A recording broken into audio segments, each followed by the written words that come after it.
আসসালামু আলাইকুম, আমি মশির রহমান। নতুন একটি জায়গায় আবার আপনাদের নিয়ে এসেছি। আসলে আমরা অনেক পুরাতন একটি মন্দির এবং সেখানে অনেক পুরাতন একটি বট গাছ আছে। হ্যাঁ, এখানে আমি বহুদিন আগে এসেছিলাম।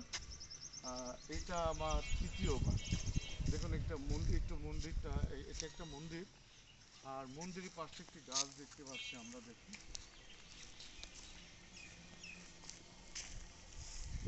আমরা যে গাছটা দেখছি অনেক বড়। দেখুন, অনেকগুলো সেখান থেকে বেরো, সেখান থেকে আবার আরেকটি গাছ বেরো, সেরকম অসংখ্য কয়েকটি গাছ আছে। এখানে আমরা মন্দিরও দেখতে পাচ্ছি অনেকগুলো।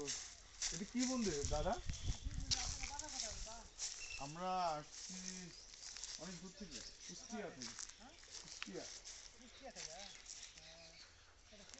শিব মন্দির।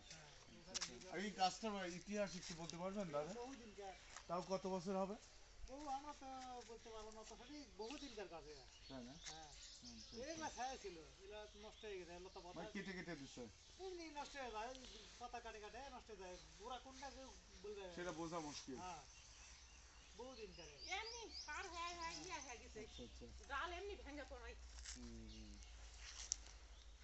এই সুন্দর জায়গাটি আপনাদের মাঝে তুলে ধরতে পেরেছি। নতুন আরেকটি ভিডিওতে আবার দেখা হবে। ভালো থাকবেন সবাই। আল্লাহ হাফিজ। আমরা অনেক পুরাতন একটু তেঁতুল গাছ দেখতে পাচ্ছি। দেখুন, একটু উপরে দেখাই তেঁতুল গাছটা। আর তেঁতুল গাছের পাশেই বট গাছটি, যেটা অনেক পুরাতন একটি বট গাছ। এখানে আমার এটা দিয়ে তৃতীয়বার আসা। জায়গাটা একটা প্রত্যন্ত একটি গ্রামের মধ্যে। হ্যাঁ, দেখার মতো একটি অবশ্য জায়গা। অসাধারণ লাগছে আমার কাছে জায়গাটি। আপনাদের কাছে কেমন লাগছে অবশ্যই কমেন্টস করে জানাবেন। আমরা একটু স্টপ করি। আমরা এই সুন্দর একটি গ্রামে চলে আসছি। আর দেখুন, সেই মন্দির পার হয়ে, সেই বটগাছটি পার হয়ে আমরা বেশ কিছু জায়গা দেখছি। অসাধারণ একটি ভিউ। আর এই সব জায়গাগুলো দেখার জন্যই আসলে আমি মশির রহমান সবসময় আমার মানে চলে আসি এই জায়গাগুলো উপভোগ করার জন্য।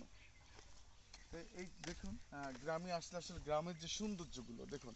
এই একটা পুরাতন গাছ আমরা দেখতে পাচ্ছি, এটাও একটি বট গাছ। অনেকগুলো শাখা পোশাখা বেরিয়েছে সেখান থেকে, এবং সেখান থেকে হয়তো আমরা যেটা আগে দেখলাম যে ভিডিওটি, গাছটি সেটার মতোই হয়ে যাবে এই গাছটিও এক সময়। তো দেখুন, ভিউটা দেখুন, মাশাআল্লাহ, অসাধারণ একটি ভিউ। আমরা যদি এই ধরনের ভিডিও দেখতে চান, আপনারা যদি দেখতে চান, আমার চ্যানেলের সাথে যুক্ত থাকবেন। ইনশাল্লাহ সুন্দর সুন্দর ভিডিওগুলো, সুন্দর সুন্দর দৃশ্যগুলো আপনাদের মাঝে আমি উপস্থাপন করার চেষ্টা করব। তো সে পর্যন্ত ভালো থাকবেন। নতুন কোনো ভিডিওতে আবার দেখা হবে। আমি মশির রহমান। আসসালামু আলাইকুম।